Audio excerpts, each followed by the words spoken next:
Okay hi everyone. सो आज हम HCV का क्वेश्चन नंबर 41 डिस्कस करेंगे।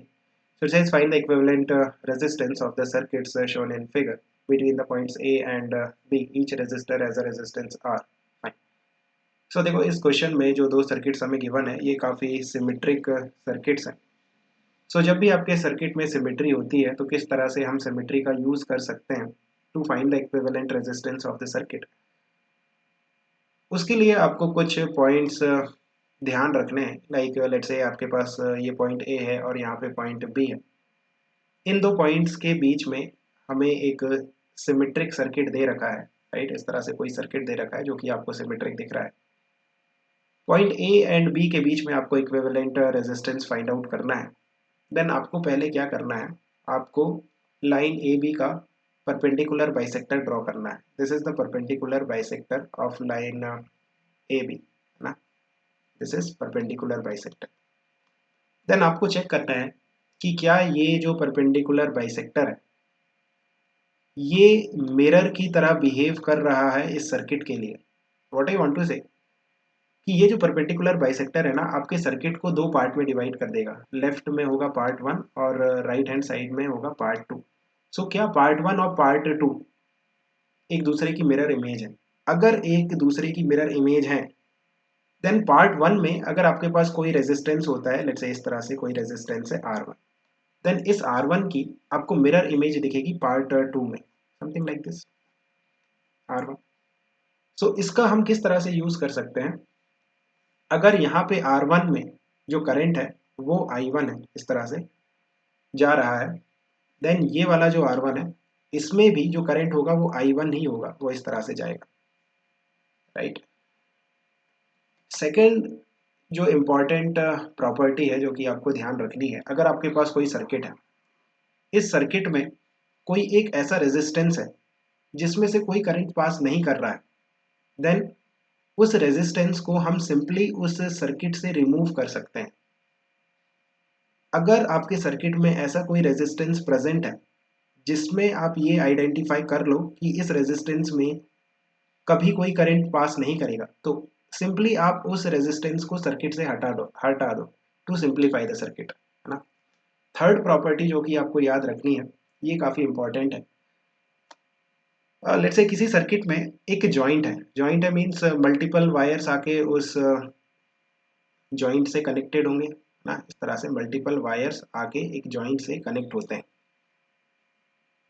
नाउ लेट्स से ये वायर वन है और यहाँ पे वायर टू है और ये क्या है, ये जॉइंट है, ये जॉइंट है। अगर वायर वन से लेट्स से I1 करंट आ रहा है जो कि जॉइंट की तरफ जा रहा है और वायर टू में भी I1 करंट है, then wire one and wire two को आप डायरेक्टली ज्वाइन कर सकते हो और जॉइंट से हटा सकते हो। लाइक आप इस तरह से फील करो कि यहाँ से I1 करंट आया और वायर वन से I1 करंट आया और वायर टू में चला गया। ये जो जॉइंट है इसका कोई इफेक्ट नहीं है। बेसिकली वायर वन और वायर टू को जॉइंट से हटा करके डायरेक्टली इस तरह से ज्वाइन कर दो। इससे क्या होता है, सर्किट सिंप्लीफाई हो जाता है। आप देखो ये वाला जो क्वेश्चन है यहाँ पे आइडेंटिफाई करो, यहाँ पे आपके पास पॉइंट ए ये है और पॉइंट बी ये है जिनके बीच में इक्विवेलेंट रेजिस्टेंस हमें फाइंड आउट करना है। लाइन ए बी का अगर मैं परपेंडिकुलर बाइसेक्टर ड्रॉ करता हूँ, this is the perpendicular bisector of line A B. Now ये जो परपेंडिकुलर बाइसेक्टर है ये इस सर्किट को दो पार्ट में डिवाइड कर रहा है, part one and part two, and part one and part two एक दूसरे की मिरर इमेज। सो हम कह सकते हैं कि ये वाला जो वायर है इसमें से अगर I1 करंट जाता है देन इसकी जो मिरर इमेज है यहाँ पे ये वाला वायर, इसमें से I1 करंट इस तरह से जाएगा।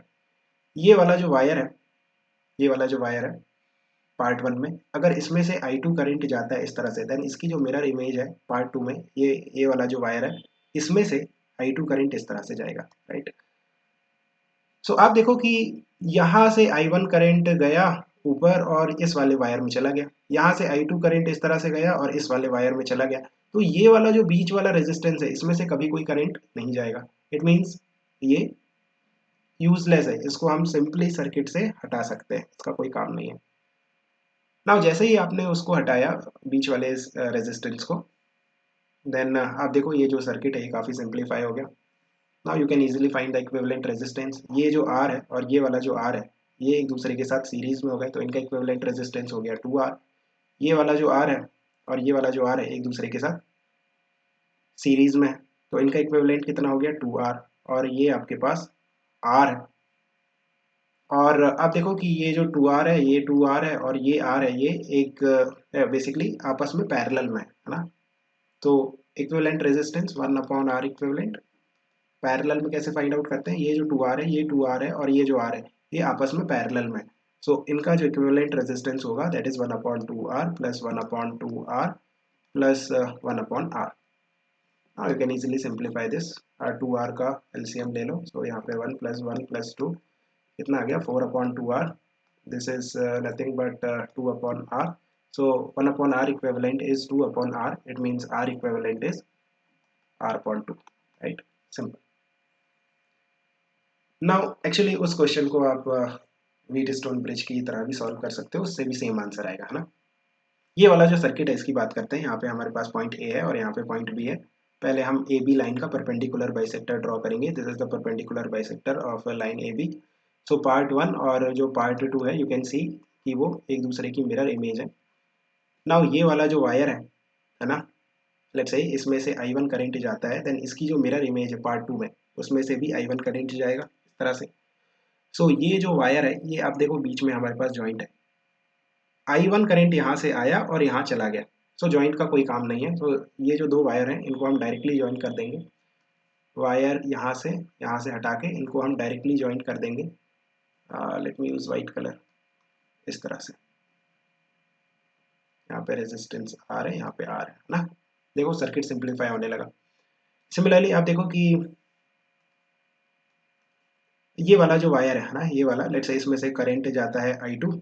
सो इसकी जो मिरर इमेज है पार्ट 2 में ये वाला वायर इसमें से I2 करंट जाएगा. सो आप देखो कि जॉइंट का कोई काम नहीं है. ये जो दो वायर्स हैं जिनमें से I2 करंट जा रहा है इनको हम डायरेक्टली ज्वाइन कर सकते हैं और जॉइंट से रिमूव कर सकते हैं. व्हाट आई वांट टू से, इस वायर को हटाओ, इस वायर को हटाओ और डायरेक्टली ज्वाइन कर लो. डायरेक्टली ज्वाइन कर लो. जॉइंट से पास कराने की कोई ज़रूरत नहीं है. इस तरह से ज्वाइन कर लेते हैं. यहाँ पे R, यहाँ पर भी R. ना ये काफ़ी सिंपल सा सर्किट हो गया. इसको आप इजीली सॉल्व कर सकते हो. अब देखो ये जो R है और ये जो R है ये दोनों एक दूसरे के साथ सीरीज में है तो इनका इक्विवेलेंट कितना हो जाएगा 2R. तो एक काम करते हैं इन दोनों को हम डायरेक्टली यहाँ पे 2R लगा देते हैं. और ये क्या है R है. ये सारे R है ना, सब R है रेजिस्टेंस. सिमिलरली ये वाला जो R है ये जो R है ये एक दूसरे के साथ सीरीज में है तो इन दोनों को हम रिप्लेस कर सकते हैं एक सिंगल रेजिस्टेंस से. इक्विवेलेंट कितना हो जाएगा 2R. राइट, ये हो गया 2R. नाउ ये जो R है और ये जो 2R है एक दूसरे के साथ पैरेलल में है तो इनका इक्विवेलेंट रेजिस्टेंस कितना हो जाएगा R into 2R divided by 3R है ना. R1 into R2 divided by R1 plus R2. तो ये कितना हो रहा है 2R/3. सो एक काम करते हैं यहाँ पे 2R/3 का सिंगल रेजिस्टेंस लगा दो 2R/3. सिमिलरली यहाँ पे भी देखो 2R और R इक्विवेलेंट कितना होगा 2R/3. यहाँ पे 2R/3. नाउ ये जो 2R/3 है ये जो R है और ये जो R है ये तीनों आपस में सीरीज में है तो इनका इक्विवेलेंट कितना हो जाएगा R प्लस 2R/3. इसको आप सिंप्लीफाई कर सकते हो 2R प्लस R 2R/3. तो ये कितना निकल के आ रहा है 6 प्लस 2 दैट इज 8R/3 है ना. तो ये वाली जो ब्रांच है ऊपर वाली इसमें इक्विवेलेंट रेजिस्टेंस कितना है 8R/3. That is simply single resistance which is 8R/3. Similarly ये जो नीचे वाली ब्रांच है ये भी आइडेंटिकल है. इसमें भी R 2R/3 और R एक सीरीज में है तीनों. तो इसको भी हम हटा के एक सिंगल इक्विवेलेंट रेजिस्टेंस लगा देंगे जिसका इक्विवेलेंट रेजिस्टेंस कितना होगा 8R/3. ये जो मिडिल में R और R है ये भी आपस में सीरीज में है तो इनका इक्विवेलेंट कितना हो जाएगा 2R. सो मिडिल वाली जो ब्रांच है उसका इक्विवेलेंट रेजिस्टेंस है 2R. नाउ ये जो 8r/3 है, जो 2r है और 8r/3 है, ये आपस में पैरेलल में, तो इनका इक्विवेलेंट कितना हो जाएगा? 1/r equivalent that is equal to 3/8r plus 3/8r plus 1/2r। Correct, right, okay. So इसको आप सिंप्लीफाई करो, एलसीएम कितना आ जाएगा? 8r। सो ये हो गया 3 + 3 + 4, कितना आ रहा है? 1/r equivalent. How much is that? 8r upon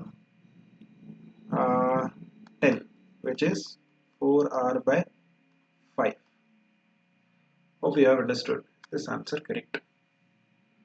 What is the answer for this? 4r/5. Okay. Hope you have understood. Keep working hard. Best of luck. Bye.